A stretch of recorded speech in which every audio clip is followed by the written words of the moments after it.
Bismillahirrahmanirrahim. Assalamualaikum warahmatullahi wabarakatuh.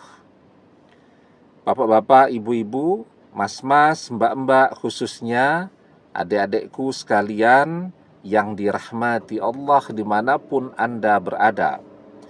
Kembali di IIP Channel bersama saya, IIP Wijayanto. Kali ini kita akan membahas tema berhenti mengejar-ngejar mantan, fokus memperbaiki diri agar mantan yang nangis-nangis merindukanmu.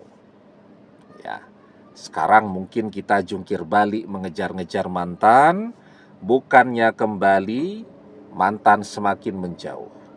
Ya, mungkin kita juga terus berdoa agar mantan kembali, tetapi belum ada respon apapun dari mantan.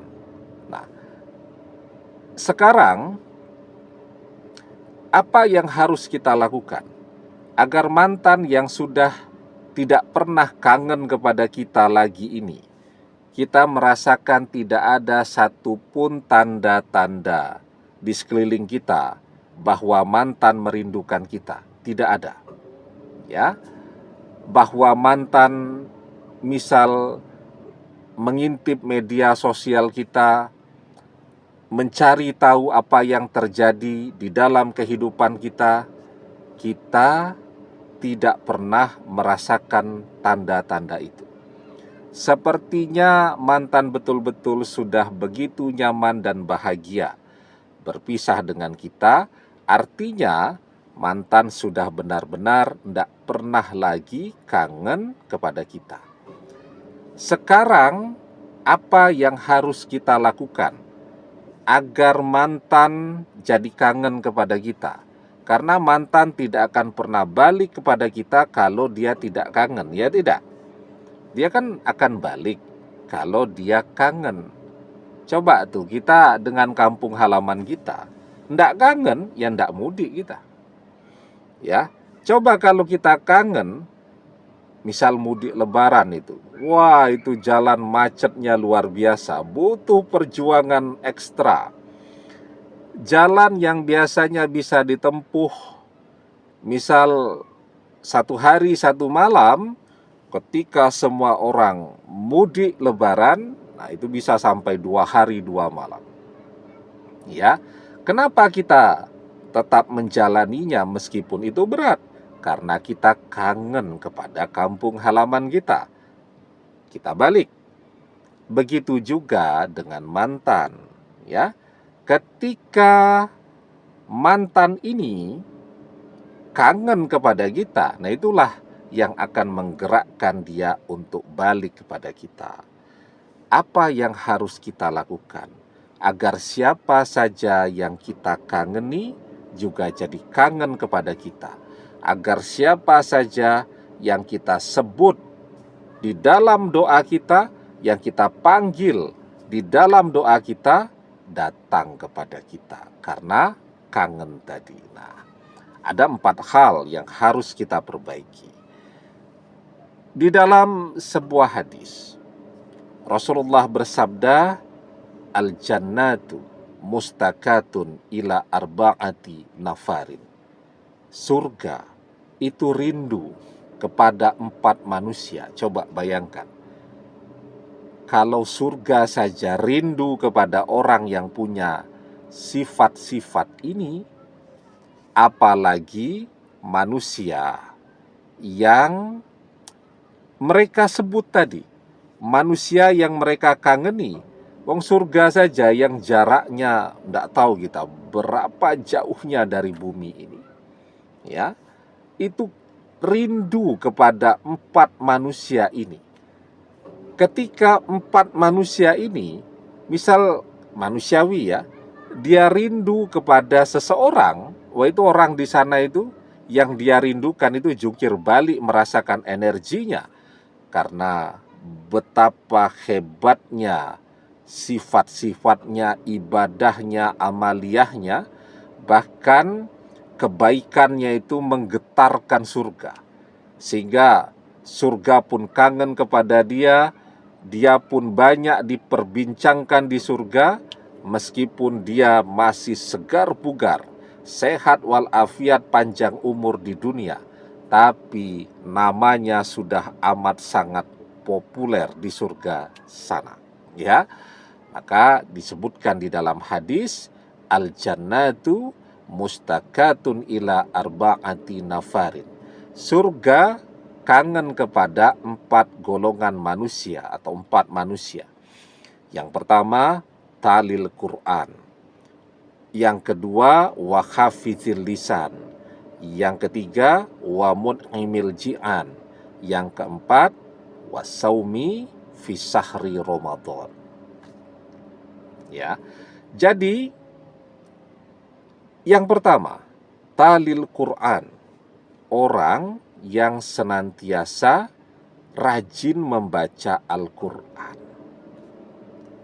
Maka pertanyaannya, berapa sering kita mengaji? Kita bisa ngaji, dari kecil belajar mengaji, tapi seberapa banyak waktu yang kita gunakan untuk mengaji?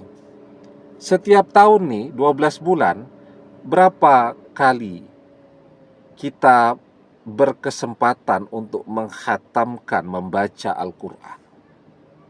Ya, atau bahkan selama beberapa tahun ini kita sama sekali belum pernah menghatamkan membaca Al-Quran.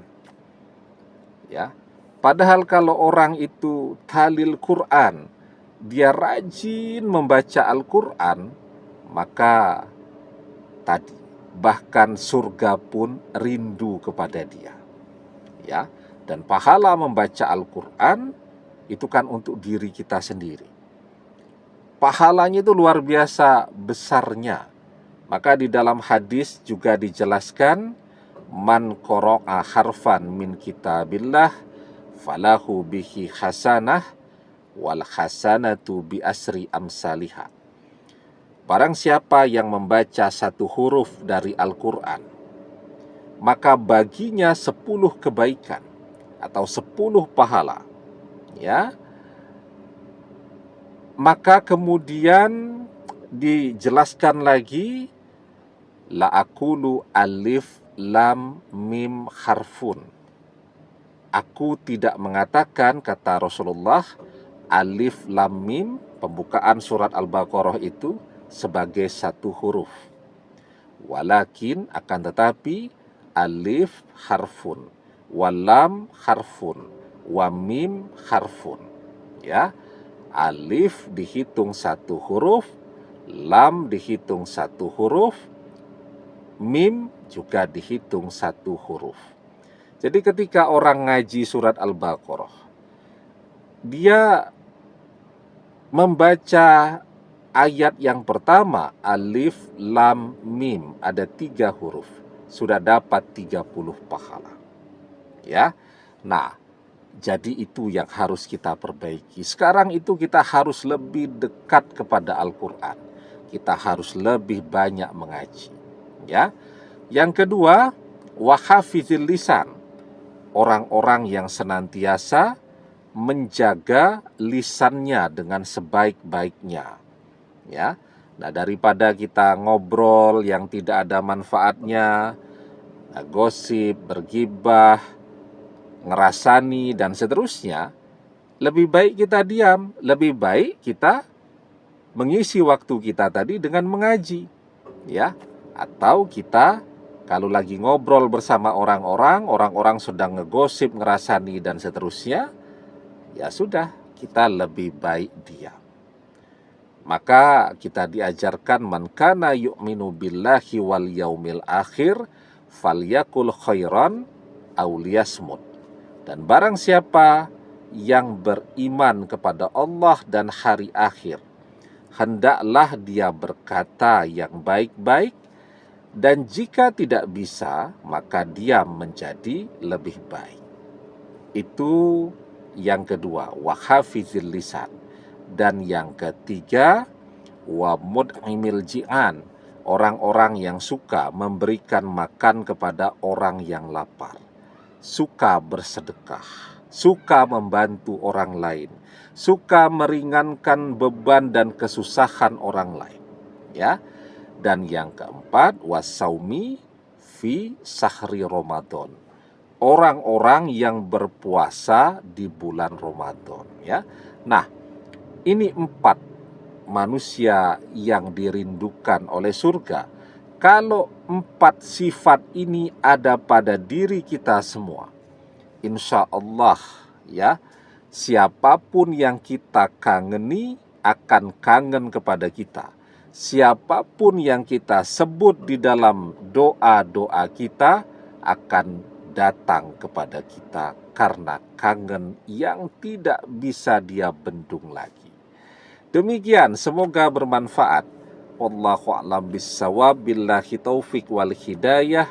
Assalamualaikum warahmatullahi wabarakatuh.